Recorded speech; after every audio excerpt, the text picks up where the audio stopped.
ಮನುಷ್ಯಾಗ ಒಂದಿಷ್ಟು ಅನುಭವ ಪಡಬೇಕು. ಏನದ ಸಂತೋಷದಿಂದ ಅನುಭವಿಸಬೇಕು. ಇದು ದೇವರದ ರಾಜ್ಯ, ಇದು ದೇವನ ಸುಂದರ ವಿಸ್ತಾರ. ಇದು ದೇವನನ್ನ ಕುರಿತು ಒಂದು ಚಲೋ ಮಾತು ಹೇಳ್ತಾರೆ. What is god?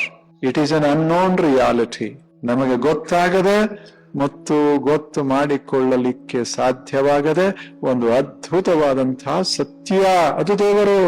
ಅಂಥ ಸತ್ಯ ನಮ್ಮ ಸುತ್ತ ಮುತ್ತ ಹರಿಯದ. ಇದನ್ನು ಎದ್ದ ಕೂಡಲೇ ಈ ಸತ್ಯದ ಮೇಲೆ ನಮ್ಮ ಬದುಕು ಅವಲಂಬಿಸಿಕೊಂಡಿದ್ದರಿಂದ ನೆನಪ ಮಾಡಿಕೊಳ್ಳೋದು. ಎದ್ದ ಕೂಡಲೇ ಮೊದಲನೇದ್ದು ಈ ದೇವನನ್ನ ಸ್ಮರಿಸೋದು. ದೇವಸ್ಮರಣ ಅಂತ ಕರೀತೇವಲ್ಲ ಅದು. ಮತ್ತೆ ಯಾವುದೇ ದೇವಸ್ಮರಣ ಅಲ್ಲ.